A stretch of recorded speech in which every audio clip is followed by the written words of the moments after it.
What if the medals a war hero earned for risking his life just vanished? What if the truth behind their disappearance had been buried in the most unexpected place, and only a child could uncover it? This is the story of a boy who found more than dusty memories in his grandfather's attic. It's about forgotten valor, family secrets, and the incredible moment a lost legacy was brought back to light. Because sometimes history doesn't live in textbooks. Sometimes it waits quietly in the shadows until someone brave enough decides to look. It was a quiet Sunday morning in the small town of Hartsville, the kind of place where the mailman still chats with the neighbors and everyone knows your dog's name. 11-year-old Ethan Carter sat cross-legged on his grandmother's living room floor, flipping through a pile of photo albums stacked beside him. His mom, Sarah, had brought him over to help sort through Grandpa Tom's belongings. The old house was being cleaned out. Grandma had finally decided it was time to move into a smaller place. Ethan didn't mind. The house was musty and filled with the smell of old paper and lemon polish, but there was something exciting about looking through the past. Like being a detective for memories, he flipped a page and stopped. A photo caught his eye, black and white, slightly curled at the edges. His grandfather, Thomas Carter, stood tall in military uniform, a stern look on his face. But what really drew Ethan in were the shiny rows of medals pinned to his chest. "Whoa," Ethan muttered. "Mom," he called. "Come look at this." Sarah walked in, wiping her hands on an old dish towel. When she saw the picture, a soft smile tugged at her lips. "Your grandfather was a hero," she said. "He served in Vietnam, saved lives, earned every single one of those medals." Ethan's eyes widened. "Do we still have them?" "The medals," Sarah nodded slowly. "They should be in his keepsake box. We stored it in the attic after he passed." Ethan was already halfway up the stairs. The attic door groaned as he pulled it open. A puff of warm, dusty air greeted him. The room was cluttered with old furniture boxes and memories that no one had touched in years. But Ethan didn't hesitate. He ducked under cobwebs and scanned the room with focused eyes. There in the far corner, hidden under an old quilt, was a wooden chest. Its brass corners were tarnished with age, and the top was carved with the initials TSU. He dragged it out, knees scraping against the wooden floor. Heart pounding, he lifted the lid. Empty, well, almost. A black and white photo of Grandpa Tom in uniform. A few yellowed newspaper clippings about a war veteran coming home. And an old patch from his unit, but no medals, just a soft red velvet lining with indentations where the medals had once rested. Ethan stared, stunned. Back downstairs, Ethan dropped onto a chair at the kitchen table. "They're gone," he said flatly. Sarah looked up. "What?" "The medals. The box is empty." Her face tightened. "That can't be right. I remember helping Grandma put them in there." "They're not there now." They went back up together, checked the attic again, looked under the quilt, under the chest, even inside old boxes of books and clothes. Nothing. Then they searched the garage, closets, even the crawl space. Nothing. Sarah sat on the edge of the couch and sighed, rubbing her forehead. "Maybe someone took them," she whispered. Ethan frowned. "Like, stole them?" "We had so many people in and out of the house after Grandpa died," Sarah said softly. "Relatives, movers, estate people. It's possible they were misplaced. Or taken." Ethan looked toward the attic stairs. "Or maybe he hid them," he said. Sarah glanced at him, surprised. "What do you mean?" Ethan shrugged. "Grandpa was in a war, right? Maybe he didn't want anyone to find them." Sarah didn't answer. That night, Ethan couldn't stop thinking about the empty box. He lay awake, staring at the ceiling, mind racing with images of soldiers and jungle battles, and Grandpa Tom tucking the medals away like treasure. The next morning, Ethan slipped out of bed, grabbed a flashlight, and climbed back into the attic, this time with a mission. He didn't just look. He searched. He poked into corners, moved dusty boxes, crawled on his hands and knees, tapped on walls, and then thumped his foot, hit something that didn't feel like the rest of the floor. He looked down, a loose floorboard. Carefully, Ethan wedged his fingers under the edge and pulled. It groaned, then popped up. Beneath the board was a narrow gap between the joists, and in that space sat a small rusty tin box. Ethan's breath caught. He pulled it out slowly and opened it. Inside, wrapped in faded blue cloth, were rows of gleaming medals, each one carefully tucked away. Bronze star, purple heart, silver star, his grandfather's name engraved on the backs. Ethan held the box like it was made of gold. His legs shook as he carried it downstairs. "Mom," he shouted. Sarah ran in, eyes widening. "You found them. They were hidden under the attic floor," Ethan said breathlessly. "Why would Grandpa do that?" Sarah stared at the medals. "He never liked talking about the war. Said he didn't need reminders. Maybe it hurt too much." Ethan looked at the medals. They weren't just metal. They were stories, and they weren't meant to stay buried. That afternoon, Ethan and Sarah polished the medals together and placed them carefully in a shadow box frame. Sarah told Ethan everything she could remember: how Grandpa saved 3 soldiers during an ambush, how he carried one over his shoulder while being fired at, how he never told anyone about it until years later. For Ethan, it was like unlocking a part of history, his family's history, that had been hidden in silence. That evening, as the sun dipped low, Ethan set the framed medals next to his grandfather's photo. He whispered, "I found them, Grandpa. I found you." And for the first time, the attic didn't feel like a place full of dust and shadows. It felt like home. The medals had been found, polished, and framed, but they brought with them more questions than answers. Later that week, Sarah received a call from her Aunt Liz, Grandpa Tom's younger sister, who still lived a few towns over. "You found the medals," Aunt Liz said, her voice crackling through the speakerphone. Sarah nodded, even though Liz couldn't see her. "Ethan found them in the attic under a floorboard.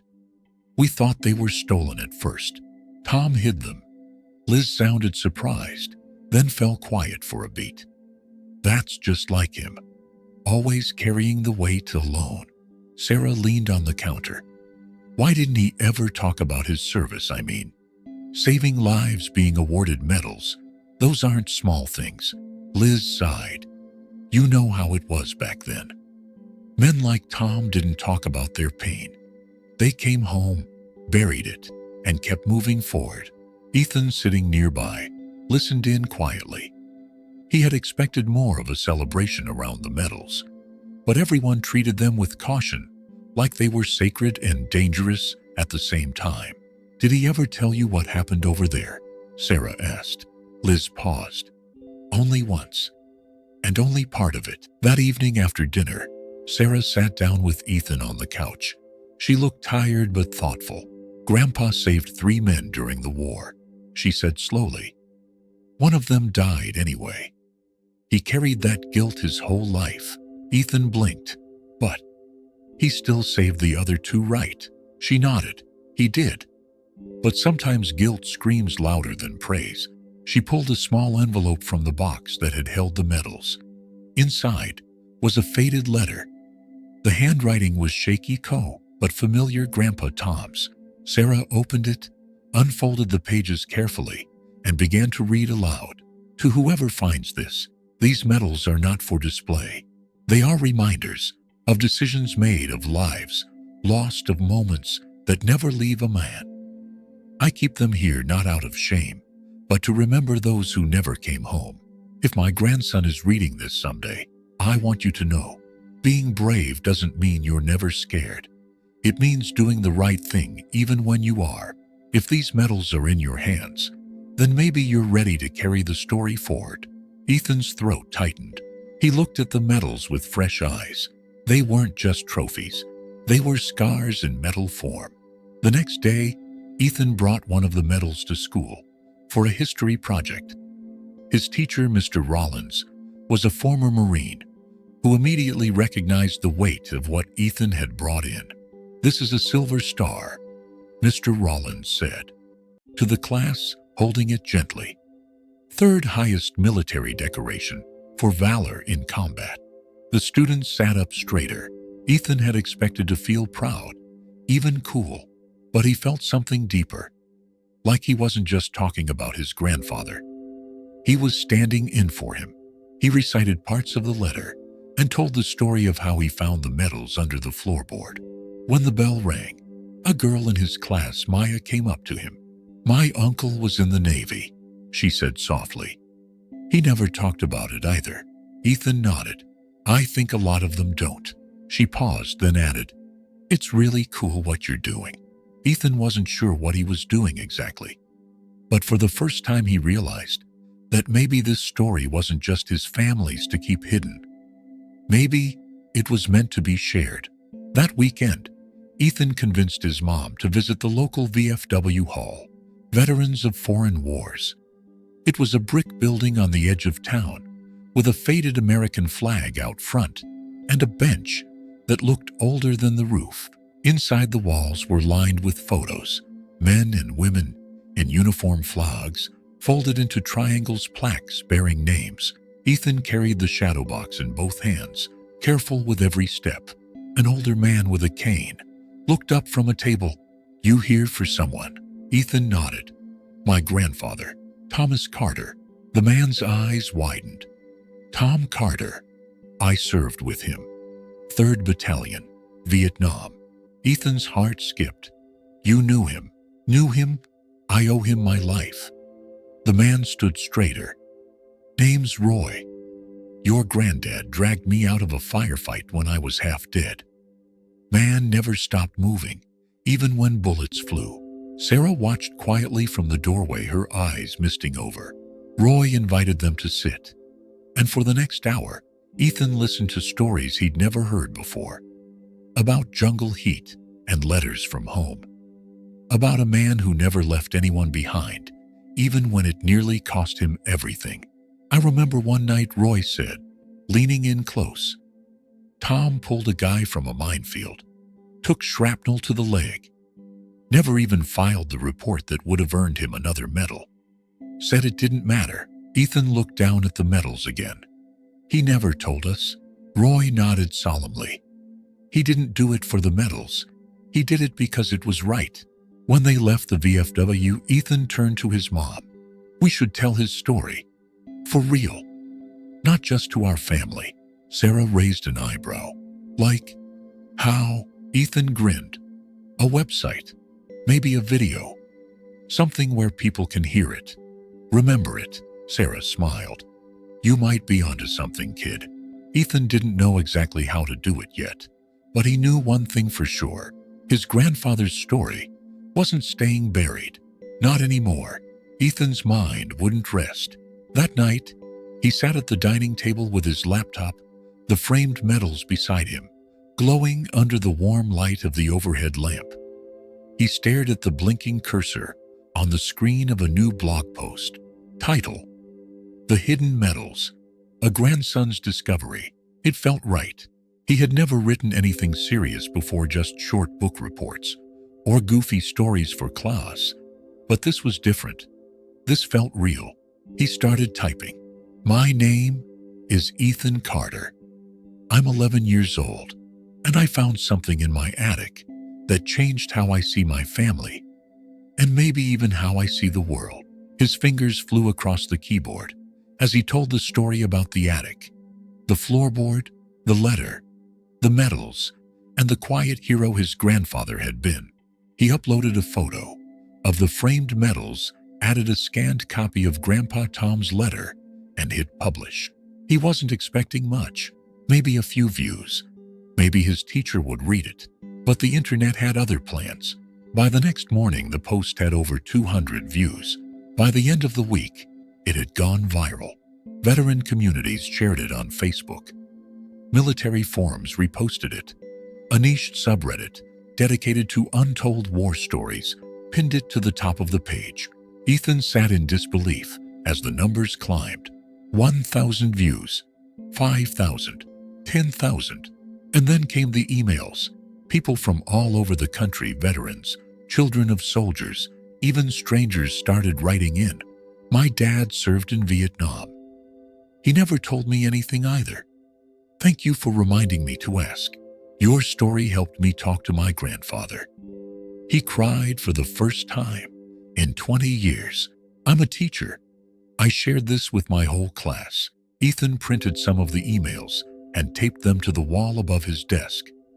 Every message made the story feel less like just his and more like something he had unlocked for others too. He started a small YouTube channel called Legacy Unearthed and uploaded a simple video of himself reading his grandfather's letter. The production quality wasn't great. It was just his webcam and the hum of an old ceiling fan, but his voice was steady and his message clear. Within days, the video had tens of thousands of views. People weren't just watching, they were listening. At school, things changed. Kids who barely spoke to him before started sitting near him at lunch.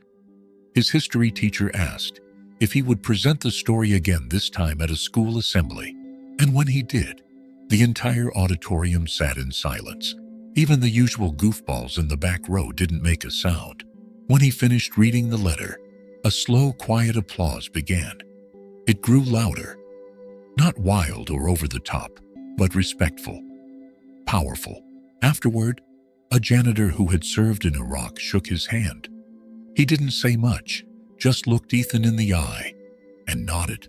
That nod meant more than words. Back at home, Ethan and Sarah were now sorting through even more boxes from the attic, looking for any remaining clues about Grandpa Tom's life. Among old receipts and faded postcards, they found a weathered leather notebook. It was filled with hand-scribbled entries, some pages smudged, others torn, but the writing was unmistakably Tom Carter's. Ethan opened to a page marked with a paperclip. Day 14. Monsoon hit again. Doc tried to boil water for coffee, but it turned into mud. I haven't slept more than 2 hours in 3 days. We lost Harper this morning. The kid was just 19. Ethan's chest tightened. He read another. Day 43. Letters from home arrived. Sarah's handwriting looked shaky. Oh, I think she's trying not to worry me. Told her I was fine. I'm not. Each page was raw, unfiltered, not stories meant for the world, but fragments of a man trying to stay sane in a place that never stopped testing him.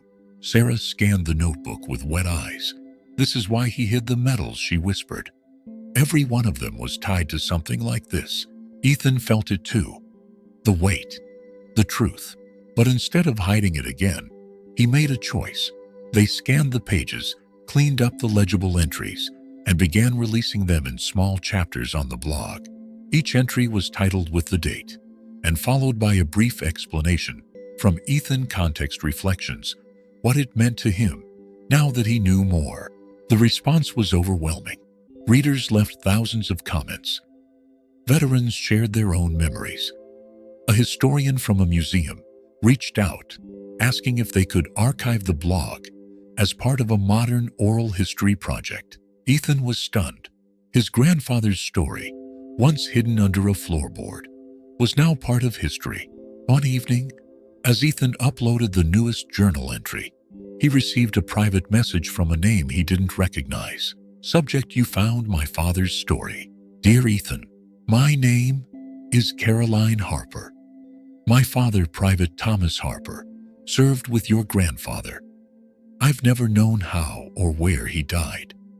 Your blog entry from day 14. That was him.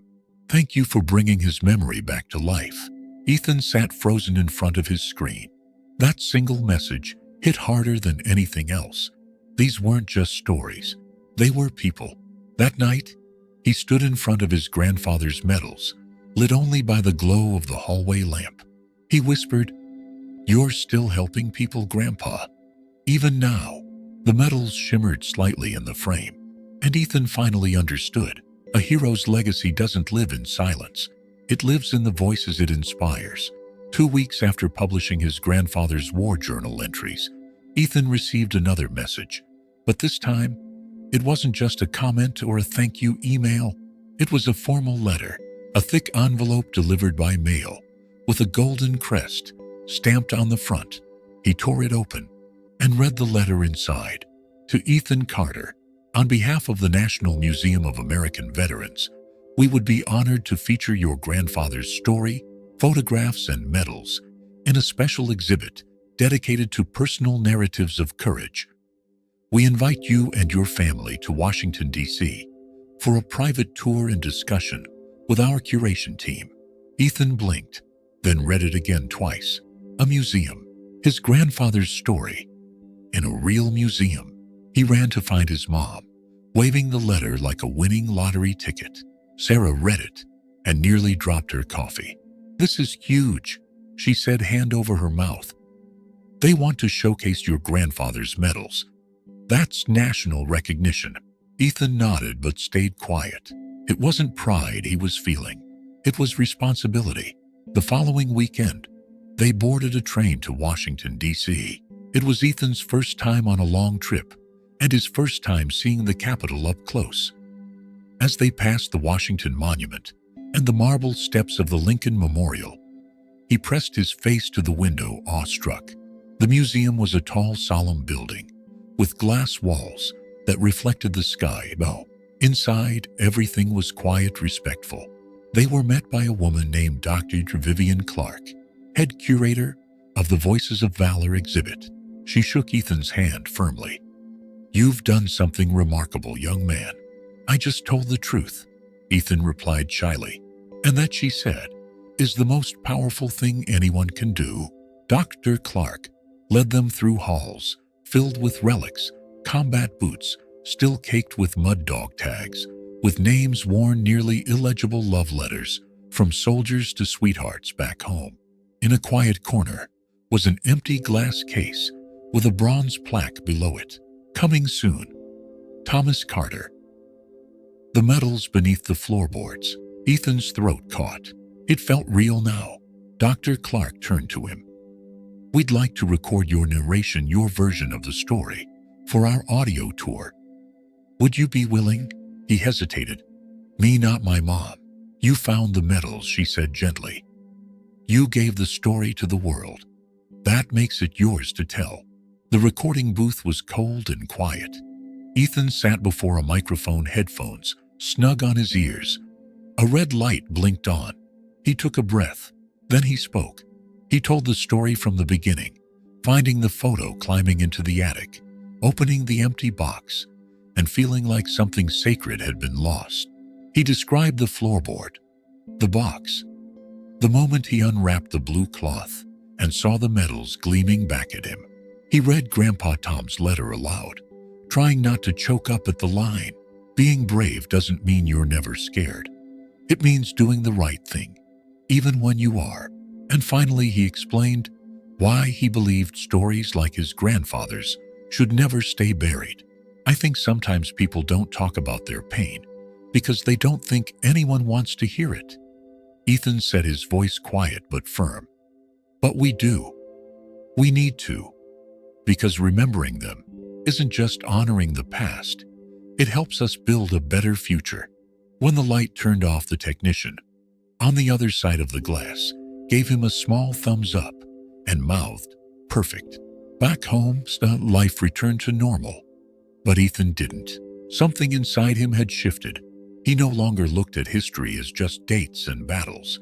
He saw it as voices, some loud, some lost, all waiting to be heard. His blog, now with thousands of subscribers, became a place where others started sharing their own stories too. A girl from Kentucky wrote about her grandmother, a nurse in World War II, who patched soldiers together with nothing but a first aid kit and grit. A man from Texas uploaded scanned journal pages from his uncle who had served in Korea. Even Maya, the girl from Ethan's school, shared a photo of her uncle's ship and wrote, "He came home different. We never knew why.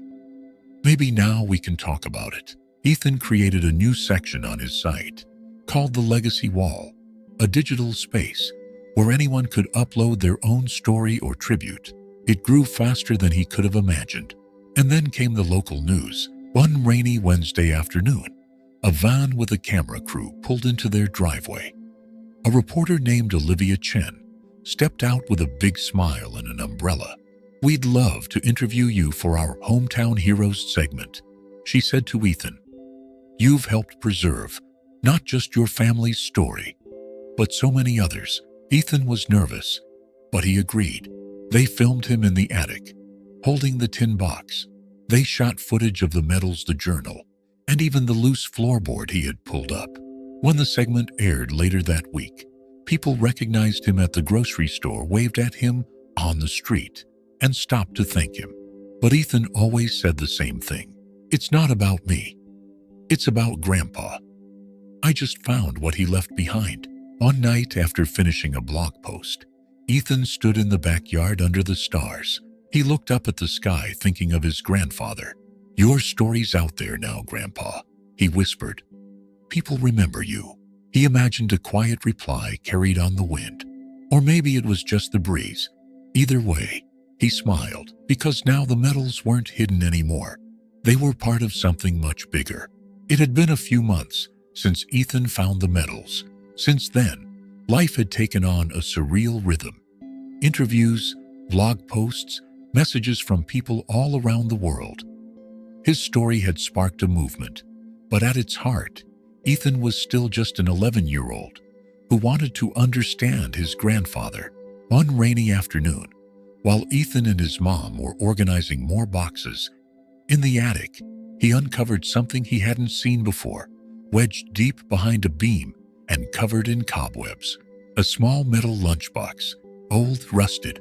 He opened it slowly. Inside were a handful of items, a faded photograph of 3 soldiers in uniform, one of them clearly Grandpa Tom, an old pocket watch that didn't tick anymore, and a stack of letters bundled together with twine. "Mom?" Ethan called, holding up the box like a sacred artifact. Sarah took the bundle of letters carefully and began to read through the top one. "June 12th, 1969, my dearest Emily. Today, I saw things no man should ever have to see." Sarah's hands trembled. "These are love letters," she whispered. "To another woman." Ethan blinked. "Wait, not Grandma." Sarah shook her head slowly. "Her name was Emily. I've never heard of her before." The room fell quiet. A discovery that had started with medals and honor was suddenly shifting into something far more personal and complicated. Sarah sat down with the stack of letters and read through them in silence. Some were short, some long, but all of them shared something Ethan had never seen before: vulnerability. In one, Tom described a nightmare that kept him up for weeks. In another, he talked about a soldier named Harper who had been killed during a mission and how he felt personally responsible. But the tone of the letters wasn't just grief. It was affection. "Do you think she was his girlfriend before Grandma?" Ethan asked carefully. Sarah exhaled. "Maybe. Or someone he met during the war." One letter near the bottom caught her eye. It was addressed not to Emily, but to my daughter if she ever reads this. Her eyes widened. She opened the envelope slowly. "To my daughter, if you're reading this, it means I never found the courage to send it myself. Your mother, Emily, was someone I loved dearly. We met during the war, when she was volunteering at a base in Saigon. She was light in a place filled with shadows. I didn't know about you until much later, after I was already back in the States, married, and trying to be the man people thought I was. By then, I didn't know how to undo the past. But if you're out there, I've always wanted you to know. I thought about you every day." Sarah put the letter down, stunned. "He had another daughter," she said, voice shaking. Ethan stared at the letter. "So, I have an aunt." Sarah nodded slowly. "Looks like you do." The discovery rocked them, not in an angry way, but in a quiet, heavy way that made them both sit still for a long time. Later that evening, Sarah pulled out Grandpa Tom's journal again and began combing through entries, looking for any hint of Emily or the mystery daughter. Near the back, They found it. Saw her photo today. Emily sent it with her last letter. A baby girl with big eyes. I stared at it for hours. I don't know how to respond. I don't know how to be a father to someone I'll never meet. They looked at each other. We have to find her, Ethan said. Sarah hesitated. We don't even know her name. Maybe we can post something online, Ethan said. Or check with the museum or the VFW. Maybe someone knew Emily. It was a long shot, but it was a shot worth taking. 2 weeks later, after posting a respectful but heartfelt note on his blog and in a few online military communities, Ethan received an email that made his heart stop. Subject: I think I'm your aunt. Hi, my name is Rachel. I saw your post. My mother's name was Emily. She passed away 10 years ago. She used to tell me about a man she loved during the war, Thomas Carter. She said he never wrote back, and she never heard from him again. When I saw the photo you posted of your grandfather's medals and the handwriting from his letters, I knew. That's him. That's the man in my mother's stories. I'm your aunt, and I've been looking for this piece of my story for my whole life. Sarah and Ethan sat side by side, rereading the message over and over again. Then came a second message. This one had a photo attached. A woman in her late 40s stood in front of a war memorial, holding a folded American flag, and next to her, a young girl, brown eyes, a little younger than Ethan. My daughter's name is Lily. The message continued. She's your cousin. She'd love to meet you. They arranged a visit. It felt surreal, meeting a part of the family they never knew existed. When Rachel arrived, she brought more than just a warm smile and gentle hugs. She brought something wrapped in cloth. I think this belongs to you, she said to Ethan. Inside the cloth was a photo of Grandpa Tom holding a baby Lily's mom, Rachel, as a newborn. He did meet her, Sarah whispered. Rachel nodded. Emily said he visited once, said goodbye, then disappeared. I always thought he abandoned us, but now I realize he was trying to protect everyone. Ethan looked up at her. Do you forgive him? Rachel smiled sadly. I already have. That night, the entire family sat together. Sarah, Ethan, Rachel, and Lily. They shared stories, passed around old photos, and laughed at things none of them had ever imagined they'd have in common. And as the conversation drifted, Ethan stepped away and looked up at the attic stairs. It had started with one missing box, and somehow it had led to this. Not just medals, not just memories, but people who had been separated by time, pain, and silence, and were now somehow finding their way back together. Word about Ethan's discovery had traveled far, from blog readers to veterans groups, to museum curators, and now to the mayor's office. One crisp autumn afternoon, Sarah received a call from the local American Legion post. They were hosting a Veterans Day ceremony, and they had a special request. We'd like Ethan to speak, the man on the phone said. We think he's the voice this town needs to hear. Ethan overheard and froze mid-step. Wait, me, Sarah smiled. They want you to tell your story. Ethan's stomach dropped. Like, with a microphone in front of people? Yes, she said gently. But think about it. You've already told the world online. This time they get to hear it straight from you. He thought about the blog, the letters, the people who'd written from across the country. He thought about Rachel and Lily. He thought about Grandpa Tom's shadow box on the living room wall. Maybe it was time to speak for him. The weeks passed quickly. On the night before the ceremony, Ethan couldn't sleep. He stared at the pages of his speech over and over, hands sweaty, heart racing. Sarah came in and sat beside him. You know, she said, your grandfather gave speeches too. When he came home, he once told a room full of soldiers' families that the quietest men were often the bravest. That being a hero didn't mean you came home with no scars. It meant you chose to come home at all. Ethan looked up. Did he write that down? Nope. She smiled. He just said it. And everyone remembered. The next morning was brisk and gray, appropriate somehow. The town square filled with folding chairs and flags, flapping gently in the wind. Veterans in uniform sat proudly in the front rows, some in wheelchairs, some standing tall. Families huddled in coats, children holding handmade thank you signs. Ethan waited behind the podium, his speech tucked into his pocket. His shadow boxes of Grandpa Tom's medals rested on a table nearby. The mayor gave a brief opening. Then, a Marine Corps color guard performed a solemn presentation of the colors.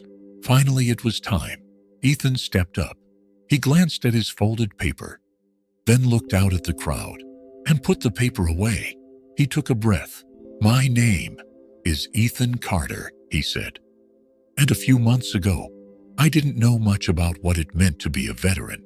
He paused, looking down at the medals beside him. "But then I found these, hidden under a floorboard in my attic. My grandfather didn't leave them out for people to see. He buried them, along with a lot of memories. He told them everything: how he found the box, the journal, the letter, the mystery and the truth. He spoke not like a child, but like someone who had lived something real. My grandfather once wrote that bravery doesn't mean you're not scared. It means doing what's right even when you are." And I think he was talking about more than war. He scanned the rows of solemn, listening faces. "I think it's brave to tell your story, even if it hurts, even if you're afraid people won't understand."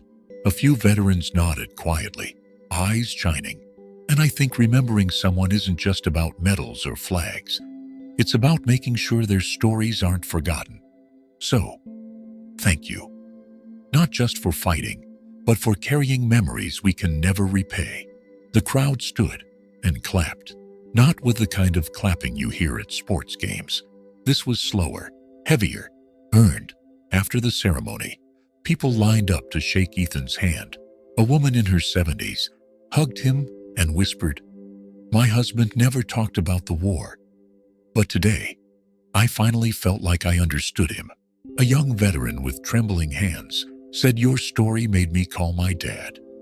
I haven't spoken to him in years."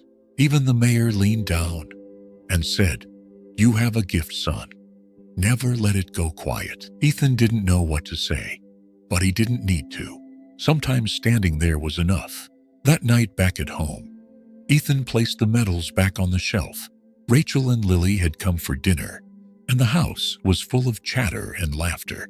As the adults talked in the kitchen, Ethan sat on the couch beside Lily. "Did it feel weird, finding out about our family like that?" she asked. He thought for a second. "Yeah, but also like finding a missing puzzle piece." She nodded. "Same." Then she reached into her backpack and handed him a photo. It was a picture of Emily, Lily's grandmother, Grandpa Tom's wartime love. She had kind eyes and held a young girl, Rachel, in her lap. "I thought you should have this," Lily said. She always said Grandpa Tom was the bravest man she ever knew. Ethan smiled. Yeah, he was. Later that night, he added a new blog post. Title: "Not just my story anymore. Today I stood on a stage and talked about a man who never spoke about himself. I looked out at rows of people who came not just to honor veterans, but to understand them. I realized something. These stories, the ones we bury, the ones we carry, they don't disappear when someone dies. They wait. In boxes, in journals, in memories, in attics. And when we find them, we have a choice. We can keep them hidden, or we can share them so others know they're not alone." A month later, a letter arrived with the museum's seal again. This time, it wasn't a request. It was an invitation. The National Museum of American Veterans cordially invites you and your family to the opening of the Voices of Valor exhibit, featuring the story of Thomas Carter. The ceremony would take place on a Saturday morning, and this time, Ethan wouldn't just be attending. He'd be the guest of honor. The night before the trip out, Ethan sat in his room, staring at the neatly folded clothes packed in a suitcase beside his bed. He looked at the now familiar shadow box with his grandfather's medals still polished, still proud, and felt a strange mix of nerves and peace. "I hope I tell it right," he whispered into the quiet room. Washington, D.C. looked brighter this time. Maybe it was just the sunlight, or maybe it was the way Ethan felt inside, like something unfinished was finally finding its ending. When they arrived at the museum, Dr. Vivian Clark was waiting in the lobby with her usual warm smile and a clipboard tucked under her arm. "You ready?" she asked. Ethan nodded. "As ready as I'll ever be." She led them down a hallway past displays of war letters, boots, and framed portraits until they reached a new wing of the building, where a small crowd had already gathered. There was a black cloth draped over a display at the center. Next to it, a sign read, "Thomas Carter, the hidden legacy of a quiet hero." Ethan's heart pounded. Dr. Clark stepped up to the microphone. "Today we honor not just a soldier, but a story. One that could have been lost forever, if not for the heart and curiosity of a young boy who simply wanted to know who his grandfather really was." She gestured toward Ethan. He didn't just find medals. He found memories, truth, a family. And through sharing it, he gave others permission to do the same. The crowd clapped softly as Ethan approached the display. With one gentle tug, he pulled away the cloth. Beneath it stood a beautifully designed glass case. Inside the medals, the journal, the photo of Tom in uniform, and a small plaque engraved with words Ethan had chosen himself. "Being brave doesn't mean you're never scared. It means doing the right thing, even when you are." As people wandered through the exhibit, Ethan noticed a group of veterans reading every line carefully. One older man, wearing a cap that read 101st Airborne, turned and gave him a quiet thumbs up. A woman wiped her eyes with a tissue as she looked at the journal. And then near the back, Ethan saw someone unexpected. Rachel and Lily had come, of course, but beside them stood a woman in a military uniform. Her name tag read Henderson. She approached Ethan with a serious but kind expression. "I wanted to meet you," she said. "My father served with your grandfather. I was too young to remember him, but his letters always talked about the guy who pulled him out of that river in '69. Ethan blinked. "That was Grandpa Tom." She nodded. "He never forgot him. Neither did we." She paused, then added, "Thank you for finding him again for all of us." After the ceremony, the family took a quiet moment alone in the exhibit. Ethan stood between Sarah and Rachel, with Lily by his side. Rachel stared at the display, eyes glistening. "I spent so many years thinking he forgot about us," she said softly. "But he didn't. He just didn't know how to say goodbye." Sarah gently touched her shoulder. "Now, maybe none of us have to." Lily turned to Ethan. "What happens now?" Ethan thought for a second. "We keep telling stories, his and others. There are more out there." She smiled. "Then we should help find them." Back home, things slowed down again, but in a good way. No more reporters, no more cameras, just school homework and a blog that continued to grow. Ethan renamed it from Legacy Unearthed to something more hopeful. Remembered, he started accepting submissions from people who had stories they wanted help writing, editing, or just preserving for future generations. From a Vietnam nurse who kept her brother's diary for decades, to a man who found his great-grandfather's letters in a wall during a renovation, to a young girl whose mom had served in Iraq and left behind voice memos on an old phone that she had never been able to listen to until Ethan helped her find the strength. One day, while organizing emails on his site, Ethan noticed a new message. It was from a boy named Caleb in Minnesota. "Hi, Ethan. I found my dad's military box in our garage last week. I didn't know what any of it meant until I saw your video. Can I show you a picture? Maybe you can help me learn more." Ethan stared at the message, smiled, and typed back, "Of course, I'd be honored." Because sometimes being brave isn't just charging into battle. Sometimes it's asking questions, Sometimes it's telling the truth, and sometimes it's listening. A year had passed. Ethan Carter was no longer just the boy who found the medals. He was now a storyteller, a connector, and to many, especially those in the veteran community, a bridge between past and present. The blog Remembered had grown beyond anything he imagined. What began as a simple post about his grandfather now held hundreds of submitted stories, voice recordings, scanned letters, faded photos, even video messages from grandchildren telling the tales of heroes long gone. People weren't just reading, they were sharing, and they were healing. In his bedroom beside the original shadow box of Grandpa Tom's medals, Ethan now kept a corkboard filled with pinned letters and thank you notes from around the world. From California to Connecticut, from England to New Zealand, veterans, families, teachers, even a university history professor who built a class project around Ethan's model. One letter stood out. "You helped me forgive my father. I thought he abandoned me emotionally when he came back from the war. I never realized he was carrying something too heavy for words. Your story gave me the courage to ask him. And he finally talked. Thank you." Another, "My daughter never met her grandfather. Thanks to your work, she now knows who he was and that he mattered." Each one reminded Ethan of something important. Truth buried doesn't stay silent forever. It waits for someone to be brave enough to listen. On Saturday, Ethan stood in front of a small community center in Hartsville. He was hosting his first ever live storytelling event. Nothing fancy, no stage lights or microphones, just a room full of chairs, a projector, and stories waiting to be told.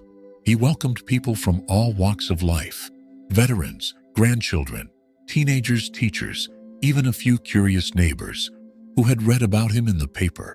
Rachel and Lily were there. So was Sarah, of course. One by one, people stood and shared. Some read letters aloud, some held up photos, some just cried. No one judged, no one interrupted. It was sacred. When it was Ethan's turn, he didn't bring a script. He brought the lunchbox, the old rusted one with the photo, the pocket watch, and the letter Grandpa Tom had never sent. He held it up and said, "This isn't just a box, it's a legacy." And legacy isn't about medals or fame. It's about what we leave behind in the hearts of those we love, and even in the lives of those we'll never meet. After the event, an older man approached him with a cane and tears in his eyes. "You helped me remember who I used to be," he said. "Before the war, before the silence." Ethan shook his hand. "I'm honored, sir." "No," the man said. "We are honored."